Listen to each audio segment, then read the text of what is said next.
Vou fazer essa leitura, os irmãos queiram acompanhar. 1 João capítulo 4, versos de 1 a 11. Amados, não deis crédito a qualquer espírito, antes provai os espíritos que se procedem de Deus, porque muitos falsos profetas têm saído pelo mundo afora. Nisto reconheceis o Espírito de Deus. Todo espírito que confessa que Jesus Cristo veio em carne é de Deus. E todo espírito que não confessa a Jesus não procede de Deus. Pelo contrário, este é o espírito do anticristo, a respeito do qual tendes ouvido que vem, e presentemente já está no mundo. Filhinhos, vós sois de Deus e tendes vencido os falsos profetas, porque maior é aquele que está em vós do que aquele que está no mundo. Eles procedem do mundo, por essa razão falam da parte do mundo, e o mundo os ouve. Nós somos de Deus, aquele que conhece a Deus nos ouve, aquele que não é da parte de Deus não nos ouve. Nisto reconhecemos o espírito da verdade e o espírito do erro. Amados, amemo-nos uns aos outros, porque o amor procede de Deus, e todo aquele que ama é nascido de Deus e conhece a Deus. Aquele que não ama não conhece a Deus, pois Deus é amor. Nisto se manifestou o amor de Deus em nós, em haver Deus enviado o seu Filho unigênito ao mundo para vivermos por meio dele. Nisto consiste o amor, não em que nós tenhamos amado a Deus, mas em que Ele nos amou e enviou o seu Filho como propiciação pelos nossos pecados. Amados, se Deus de tal maneira nos amou, devemos nós também amar uns aos outros. Nós vamos orar mais uma vez. Obrigado, Senhor, nós agradecemos-te pela Tua palavra, pois ela sempre nos esclarece a respeito da vida eterna, a respeito da nossa união contigo, a respeito dos cuidados que temos que tomar em relação ao mundo e aqueles que são contrários à Tua palavra, Deus. Que mais uma vez possamos, nesse tempo, ó Deus, aprender, ó Deus, e o Teu ensino possa fazer diferença nas nossas vidas, nos nossos pensamentos, nas nossas ações. Oramos assim em nome de Jesus. Amém. Os irmãos perceberam a quantidade de detalhes, que nós temos na passagem bíblica, e nós percebemos que João aparentemente está falando da mesma coisa, mas todas as vezes que ele retorna ao mesmo assunto, digamos assim, ele vai abrindo mais um pouquinho, explicando um pouquinho mais, E isso é o que enriquece o nosso conhecimento. Desde o primeiro estudo, nós falamos a respeito de 1 João como um livro que fala a respeito da certeza de salvação. João escreveu o seu evangelho para que aqueles irmãos viessem a crer. E agora João escreve as epístolas de 1ª, 2ª e 3ª João para aqueles que já criam, para que eles se firmassem na salvação, na certeza da sua salvação. 2 versículos que exemplificam isso, João 20, 31, quando João fala que estes, porém, foram registrados para que creiais que Jesus é Cristo. Esses está falando do Evangelho de João. Para que creiais que Jesus é o Cristo. Então o Evangelho foi escrito para que eles pudessem crer. Jesus é o Cristo, Filho de Deus, e para que crendo tenhais vida em seu nome. Muitas vezes quando nós falamos a alguém recém-convertido, fala, leia o Evangelho de João, exatamente porque João, ele é um evangelho que traz essa mensagem, como os outros demais evangelhos, mas de forma bem clara, ensinando o homem a respeito da salvação. Você lê e você pode crer, e crendo tem a vida eterna. A respeito de 1 João 5,13 diz: essas coisas vos escrevi a fim de saberdes que tendes a vida eterna, e a vós outros que credes em o nome do Filho de Deus. Então aqui João está escrevendo para aqueles que já creem, como nós, e para que aqueles que creem se firmem nessa certeza da vida eterna. Eu creio que nós já decoramos até agora, né? Então, quais são os 3 pontos que João vai discorrer aqui, tanto em 1 João como 2 e 3 João também, de forma aleatória, muitas vezes vai e volta no tópico. João fala a respeito da certeza de salvação através de 3 provas que identificam cada um de nós como salvos. Então, a prova moral, a prova social e a prova doutrinária. Vamos falar ao contrário. Prova doutrinária, ou seja, a fé em Jesus. Prova social, o amor que nós temos em relação aos irmãos. E prova moral, a obediência que nós temos em Jesus. Se você vai andando aqui, passando as páginas, você vai ver sempre isso. Falando sobre que Deus é luz, sobre o pecado, a necessidade de confessar o pecado, prova moral. Fala sobre o amor fraternal, amados, prova social. Volta a falar sobre prova moral, vitória sobre o maligno, e assim vai e volta. Nós vimos versículo 18 do capítulo 2, falando sobre o anticristo, capítulo 3, e assim por diante. Capítulo 4 começa falando novamente sobre a questão doutrinária. Amados, não deis critérios a qualquer espírito. E ele vai falar sobre falsos profetas. Então, que ponto é esse? É a prova ou a questão doutrinária. Podemos começar essa primeira parte até o versículo 6, dizendo que um verdadeiro cristão é conhecido por aquilo que ele crê. Um verdadeiro cristão é conhecido por aquilo que ele crê. A exortação então de João à igreja é que eles não estivessem dando crédito a qualquer espírito. A palavra espírito aqui equivale a ensinamento. Então não é um espírito em si, mas uma pessoa. Não dê critério a qualquer ensino, a qualquer pessoa que esteja ensinando.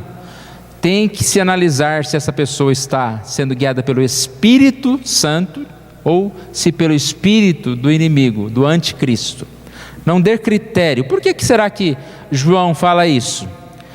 Sabemos que os falsos mestres, os falsos profetas, eles adentravam a igreja com as suas filosofias, misturando o cristianismo com questões de filosofia grega, e aparentemente a igreja, ela de certa forma estava recebendo esses ensinos, acatando um pouco desses ensinos.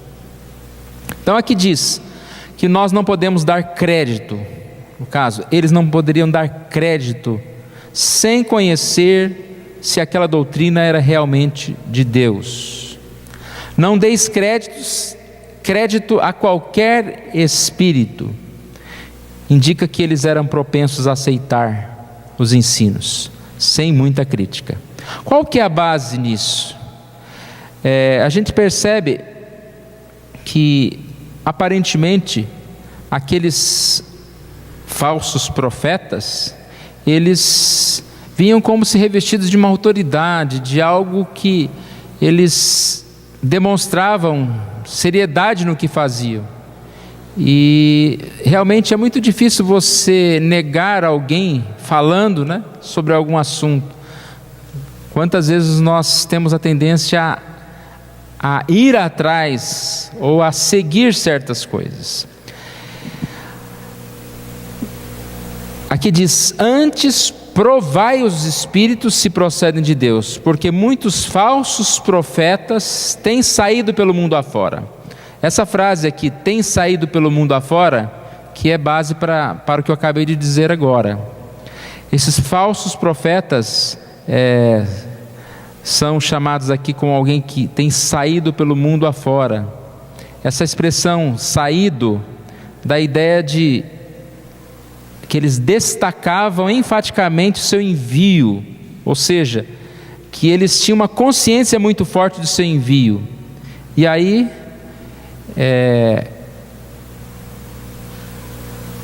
essa intrepidez, né, de pregar os seus falsos ensinos, estavam fazendo com que alguns os escutassem. Exatamente o que acontece hoje, o que acontece sempre, irmãos. O inimigo, ele tem essa tendência a colocar, né? O inimigo, ele usa as pessoas, e ele coloca na cabeça, na mente das pessoas, coisas falsas, ensinos falsos.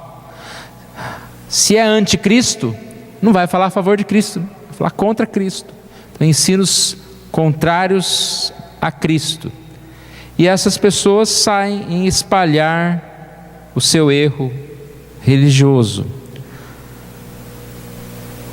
1 Timóteo 4, também falando sobre esse assunto, versos 1 e 2, diz: ora, o Espírito afirma expressamente que nos últimos tempos alguns apostatarão da fé por obedecerem a espíritos enganadores e a ensinos de demônios, pela hipocrisia dos que falam mentiras e que têm cauterizado a própria consciência.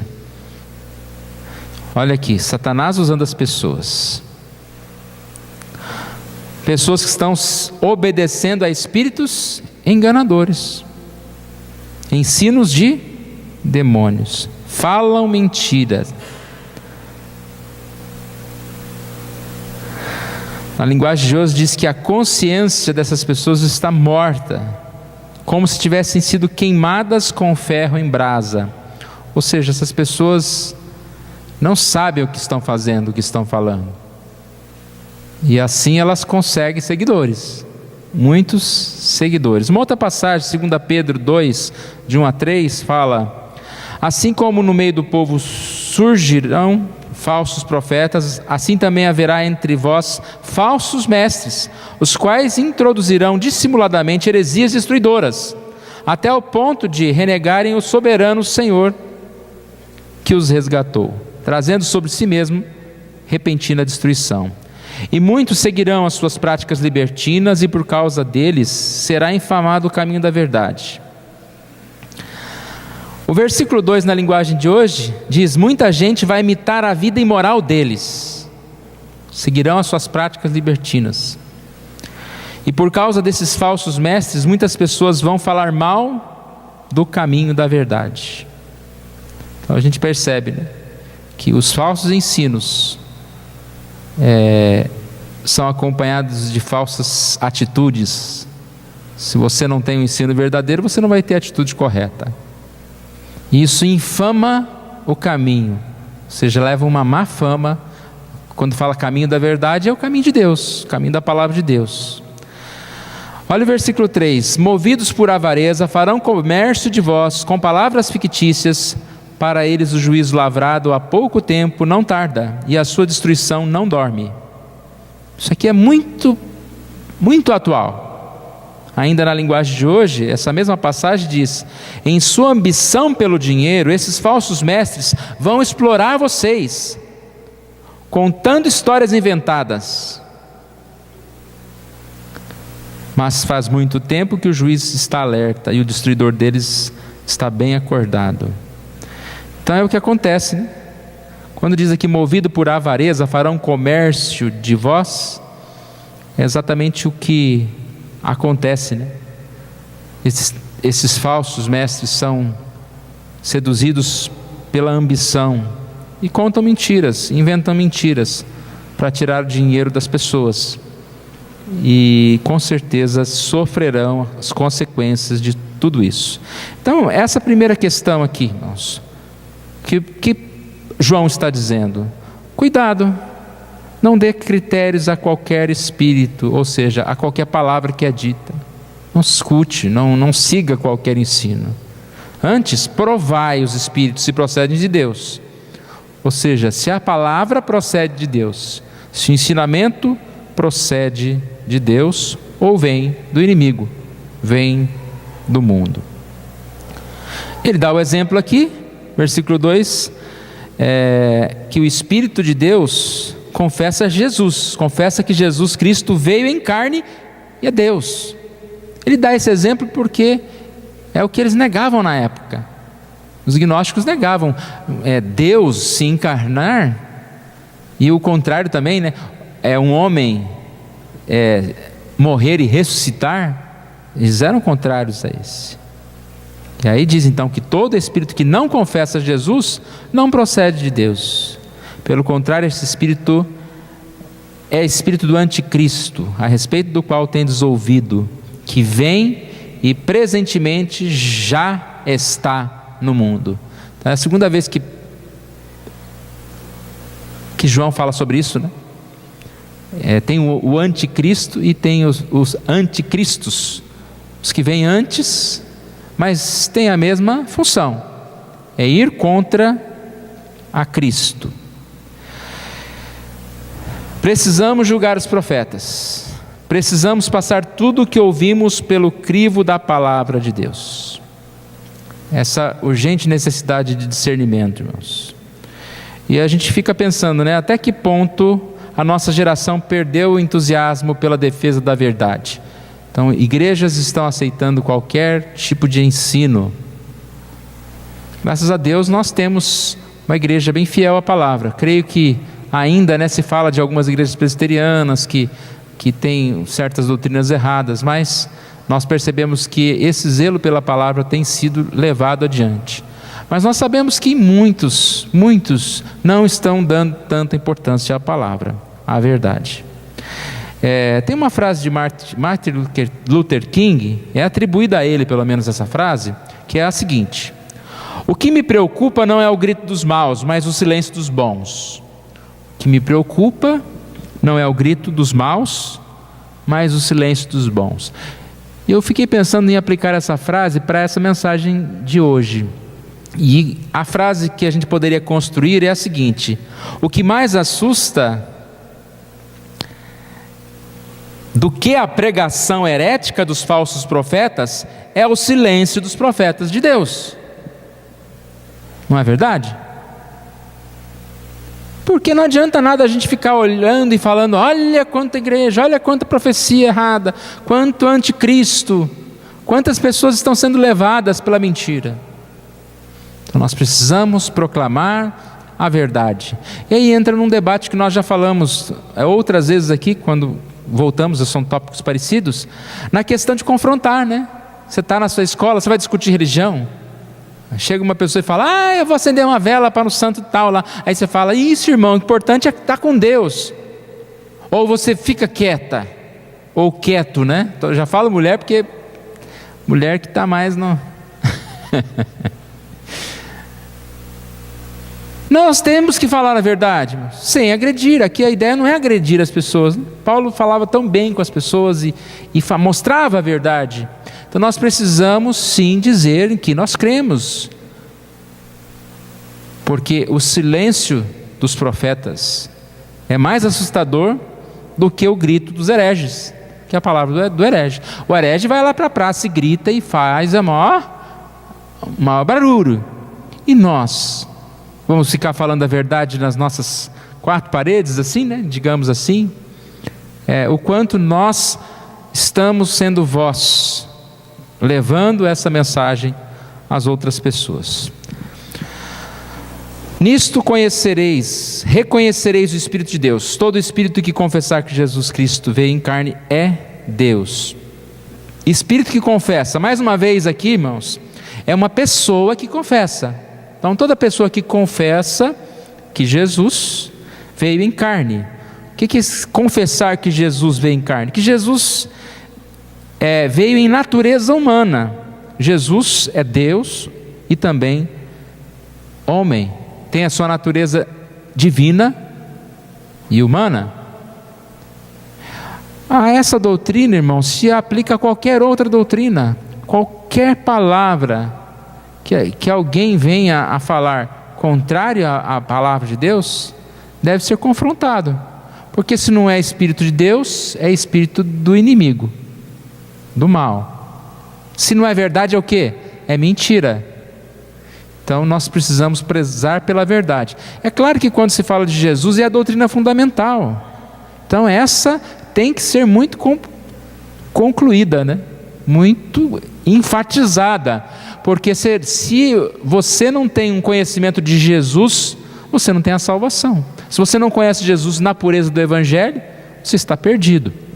Então aqui fala sobre essa necessidade de compreender a cristologia e não negar a Cristo. Mais uma vez repito, né? O anticristo, lógico que vai negar a Cristo. Ele vai fazer fake news de Cristo, né? Se alguém falar de partido é complicado, nós vamos dizer anti-PT. O que a pessoa vai falar? Ela vai falar mal do partido que ela é anti, ela é totalmente contrária. Eu sou anti-música, eu vou falar tudo que eu achar contra a música. E eu vou falar o que é verdade e o que não é verdade, porque eu sou anti, eu sou contra. É assim o anticristo. O anticristo vai falar tudo contra Cristo. Quem é contra a Bíblia vai tentar achar coisas que ele ache ruim. Ele é anti, ele é contra. Nós devemos tomar cuidado para não aceitar e para ser aquele que professa a Deus, aquele que fala de Deus. O Espírito de Deus fala e assim nós seguimos esta verdade. Confessar a Jesus, eu achei interessante que fala aqui que todo aquele que confessa Jesus, né? Ao versículo 2: nisso reconheceis o Espírito de Deus, todo o Espírito que confessa que Jesus Cristo veio em carne. Não basta crer que Jesus Cristo veio em carne, preciso confessar, falar, preciso testemunhar. O Espírito Santo, ele é esse holofote de Jesus, e o Espírito Santo então ele vai, através de nós, levar a mensagem de Jesus. Versículo 4: filhinhos, vós sois de Deus e tendes vencido os falsos profetas, porque maior é aquele que está em vós do que aquele que está no mundo. Aqui esse versículo também ele é muito usado fora do contexto aqui, né? A gente só fala a parte maior é o que está em nós do que o que está no mundo. Mas a ideia aqui é em relação a profeta, a falar, a anunciar. Então, ele diz aqui: nós vencemos os falsos profetas. Essa ideia de que o falso profeta tem algum poder sobre nós, ele diz não. Aquele falso profeta, ele é alimentado pelo espírito do inimigo. E nós, o verdadeiro profeta, somos alimentados pelo Espírito de Deus. Maior é o que está em nós do que o que está no mundo. Então a verdade tem mais força, a verdade tem poder. Embora aquele que está no mundo quer ouvir o mundo, não vai aceitar as coisas de Deus. Que isso é a sequência agora. Mas nós, quando falamos a verdade, aqueles que são da verdade, nós confirmamos uns com os outros, né? A verdade de Deus. O falso profeta é governado pelo quê? Pelo inimigo, pelo anticristo. Esse falso profeta, ele é alimentado pela mentira. A nossa procedência é divina. É isso que diz aqui o versículos 5 e 6. Eles procedem do mundo. Por essa razão, falam da parte do mundo e o mundo os ouve. Nós somos de Deus. Aquele que conhece a Deus nos ouve. Aquele que não é da parte de Deus não nos ouve. Nisto conhecemos o espírito da verdade e o espírito do erro. Maior é o que está em nós do que o que está no mundo. O espírito que fala aos falsos profetas, que fala ao mundo, que espírito é esse? O espírito no qual eles tiram seus objetivos, seus princípios, seus cuidados, sua existência. Então, o que o mundo tem? Ele vive alimentado pelo próprio mundo. O verdadeiro crente procede de Deus. É em Deus que nós encontramos os nossos princípios, os cuidados, os objetivos da nossa vida, a existência da nossa vida. Aqueles que são de Deus ouvem a palavra de Deus. Versículo 47, João 8, 47. Quem é de Deus, ouve as palavras de Deus. Por isso não me dais ouvidos, porque não sois de Deus. Aqui é Jesus falando. Jesus prega e as pessoas não ouvem. E ele diz: vocês não ouvem, porque vocês não são de Deus. E aí nos remete, irmãos, a uma passagem muito importante para nós, que é João 10, de 1 a 5, das ovelhas de Cristo que ouvem a voz do pastor. Aqui eu vou tentar resumir. Conta a história de um pastor e de um ladrão. O ladrão, o que ele faz? Ele não entra pela porta, ele pula a cerca lá e vai atacar as ovelhas. E as ovelhas fogem deste. O pastor, ele chega, tem lá um porteiro que vai abrir a porta para ele. Ele entra com as ovelhas e ele vai à frente, as ovelhas vão atrás, ele as chama pelo nome e essas o seguem. Essa é a ideia. Quem ouve a Deus? Os filhos de Deus. Quem ouve o mundo? O próprio mundo. Como filhos de Deus, quando o inimigo vem falar, nós fugimos dele. Então é isso que nós encontramos aqui nessa passagem.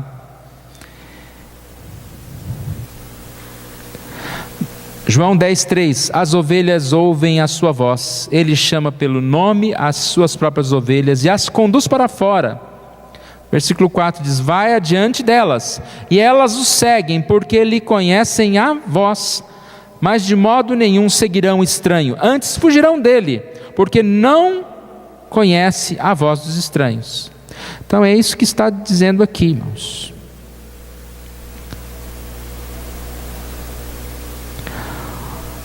O mundo ouve o mundo. Nós somos de Deus, e aquele que conhece a Deus nos ouve.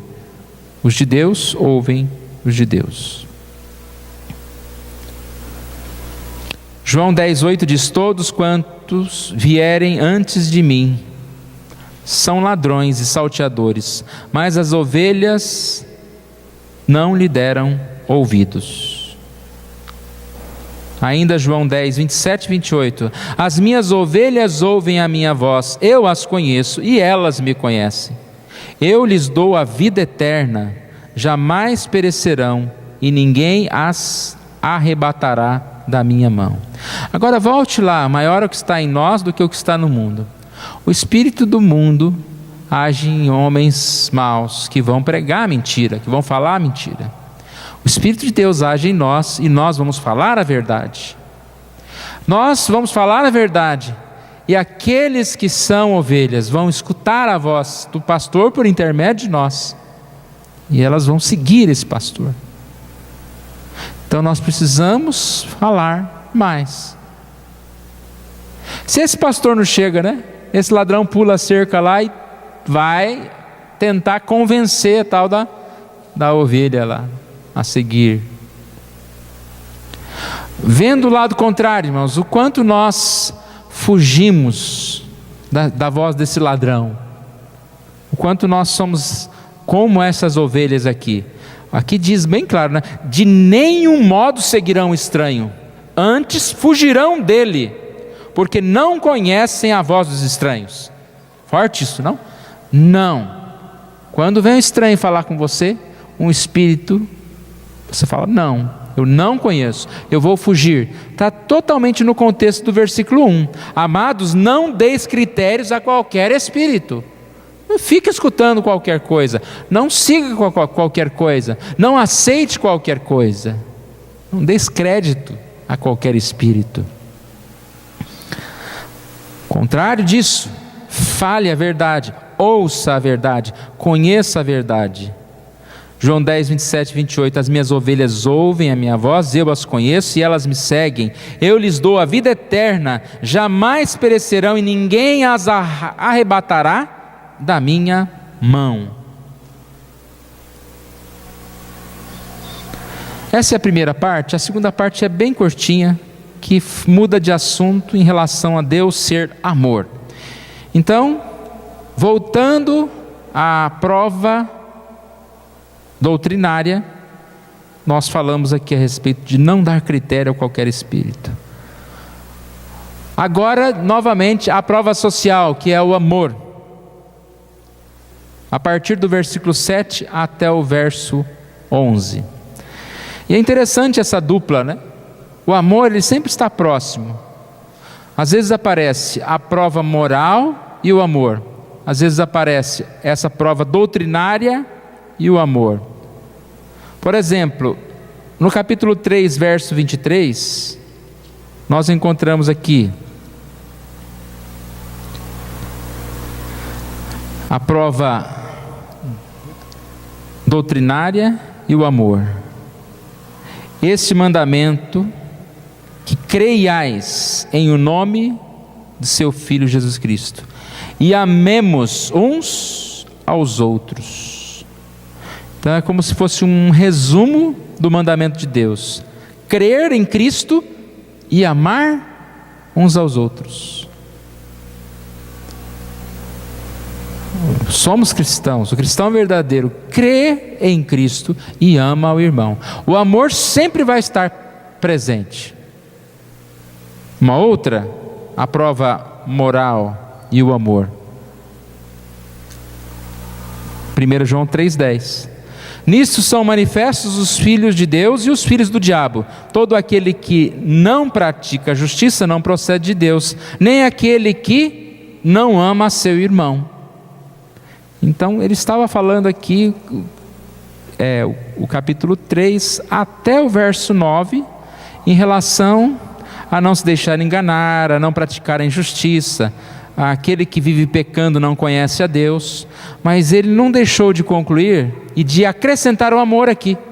Ele fala: pratica a justiça e ama ao seu próximo. Se você só praticar a justiça, você vai ser uma pessoa, vamos dizer assim, alguém que anda certinho. Mas praticar a justiça se encaixa na questão do relacionamento, do amor. A mesma coisa quando se fala de doutrina. Eu creio, eu demonstro isso com amor. Então, algumas coisinhas aqui de 7 a 11 sobre o amor. Amados, amemos uns aos outros. Aqui, primeiro, é a questão do imperativo. O amor é um cumprimento de lei. O amor não é uma opção, mas é uma ordem expressa. Amados, amemos uns aos outros. Segundo aqui, a procedência do amor.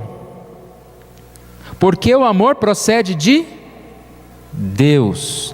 E todo aquele que ama é nascido de Deus e conhece a Deus.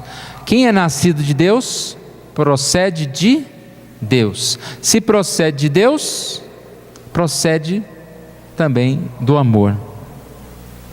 Deus é fonte de todo amor. Uma frase aqui de um comentarista que diz: longe de fechar os olhos para o pecado, o seu amor providenciou um meio de expô-lo, porque ele é luz, e de consumi-lo, porque ele é fogo consumidor, sem destruir o pecador, mas ao contrário, salvando-o.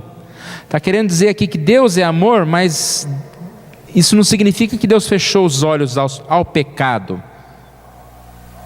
Deus não deixou de amar, porque Ele perdoa o pecador. Se nós somos nascidos de Deus, Deus é amor, então nós amamos a Deus. A manifestação do amor de Deus por nós. Versículo 9: nisto se manifestou o amor. Depois, o versículo 10 diz: nisto consiste o amor. Então, nisto o que, irmãos? Em haver Deus enviado o seu Filho unigênito ao mundo, para vivermos por meio dele. Nisso consiste o amor. não em que nós tenhamos amado a Deus, mas que Ele nos amou e enviou o seu Filho como propiciação pelos nossos pecados. Deus revelou o seu amor. O amor se manifestou em Jesus Cristo. O amor sacrificial. O amor de Deus não foi proclamado apenas em palavras, mas foi através do sacrifício de Jesus. E esse amor sacrificial é a fonte do nosso amor e origem do nosso amor. Agora, a manifestação do nosso amor aos outros. Versículo 11. Amados, se Deus de tal maneira nos amou, devemos nós também amar uns aos outros. John Stott disse: o dom do Filho de Deus não somente nos garante o amor de Deus por nós, mas lança sobre nós uma obrigação. Então, o dom do Filho de Deus não somente garante o amor de Deus por nós, mas lança sobre nós uma obrigação. Ninguém que tenha estado ao pé da cruz e tenha visto o imensurável e imerecido amor de Deus ali demonstrado, pode voltar a uma vida de egoísmo. Então, como, irmãos? Como nós podemos compreender esse amor de Deus e não amar o nosso irmão? A conclusão aqui, no versículo 12, diz: ninguém jamais viu a Deus. Se amarmos uns aos outros, Deus permanece em nós, e o seu amor é em nós aperfeiçoado. Por que ele diz que ninguém jamais viu a Deus? Deus é Espírito, Deus é invisível. Mas Deus pode ser visto? Deus pode ser visto através de nós, pelas nossas atitudes de amor ao próximo. Quando você ama o seu próximo, ele está dizendo aqui que você torna Deus visível, pela prática do amor. Ninguém jamais viu Deus. Se amarmos uns aos outros, então Deus permanece em nós, ou seja, Deus está em nós, o amor de Deus está em nós, e assim nós podemos demonstrar a Deus, às pessoas. Podemos levar essa mensagem de Deus às pessoas. O confronto que nós temos aqui, irmãos, nós vivemos num tempo diferente, mas da mesma forma, nós vivemos em contato com tantos falsos ensinos. Nós vivemos em tempos diferentes, mas também nós temos, talvez hoje, muitas dificuldades, não sei se mais dificuldades, para expressarmos o amor. Mas nós não podemos descansar, não podemos nos acomodarmos. Conhecemos a verdade e temos que aproveitar as oportunidades de falar essa verdade, de divulgar essa verdade. Convivemos com pessoas, irmãos, e nós precisamos aprender a amar. Você já pensou se a gente fizesse um exercício, Durante a vida a gente, eu quero aprender isso, quero aprender aquilo, e você vai aprendendo coisas, muito bom, você vai experimentando coisas.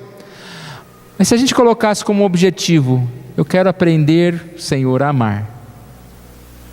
Eu quero aprender, Senhor, a tua doutrina, e eu quero aprender, Senhor, a amar. 2 objetivos aí. O quanto isso é importante para nós, irmãos, e podemos fazer isso. O Espírito está no mundo. Olha quanta coisa que o mundo faz.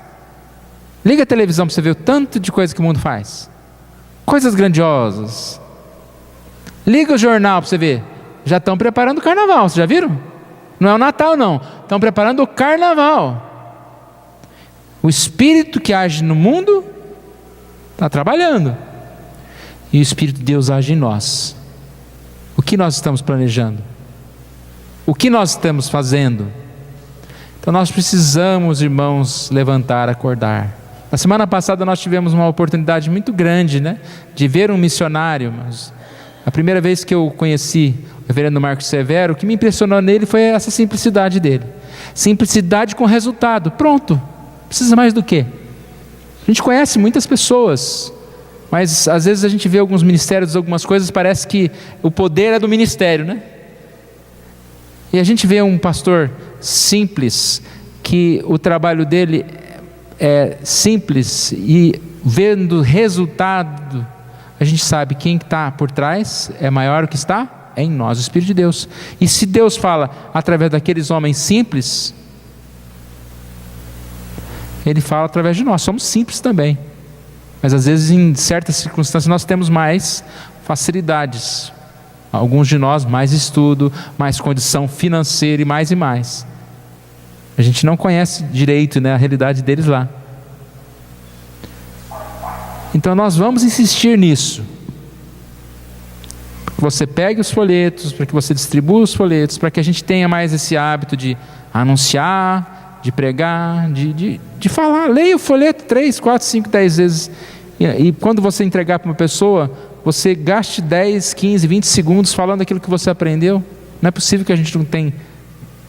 O Espírito que está em nós vai nos ajudar. Falar. Em relação ao amor, irmão, não tem onde fugir, é imperativo. Amados, amemos uns aos outros. Nós vamos conviver, e nós precisamos romper barreiras que não são tão grandes assim.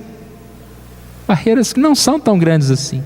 Às vezes a gente não gosta de uma pessoa por causa de uma coisinha desse tamanho assim, ó. Aí vira uma coisa enorme, né? Vamos romper essa barreira. Estamos aqui juntos, né? Precisamos crescer juntos, trabalhar na obra do Senhor. Então que Deus nos abençoe, aplique essa mensagem nos nossos corações e nos fortaleça, né? Já dando o aviso dos folhetos, foram carimbados, né? Muitos folhetos. Eu vou até pedir para o diácono pegar alguns folhetos e colocar na mesa ali, viu, Odair? Alguns folhetos lá de dentro da caixinha que está ali do lado, coloque ali perto dos livros, para depois que os irmãos saírem, quem quiser pegar folhetos, pega. Meire, ajuda lá o Odair a pegar uns folhetos para colocar na mesa, e assim a gente vai pegar um folheto, distribuir esses folhetos. Tem o livro Mensagens Diárias, que é para cada família. Se você não pegou ainda, pegue o livro para levar para sua casa. O visitante também pode pegar um livro, e depois a gente aproveitar as oportunidades. Com certeza, que Deus nos abençoe. Vamos ficar em pé, vamos orar. Obrigado, Senhor Deus, nós te louvamos por esse dia, nós agradecemos a Ti por tão grande e rica salvação, ó Deus, pela prática do Senhor em nos amar, em nos dar vida eterna, em nos transformar, ó Deus.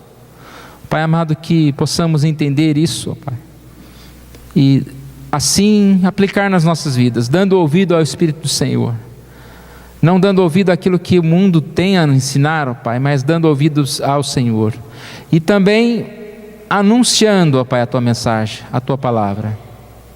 Obrigado, ó Pai, por esse momento, e o Senhor é quem nos fortalece, é quem nos une a cada dia, ó Deus. Que o Senhor nos abençoe, ó Deus, e nos fortaleça mais e mais, nos dê orientação, nos dê força, ó Pai, e abençoe as nossas vidas. Oramos em nome de Jesus, amém.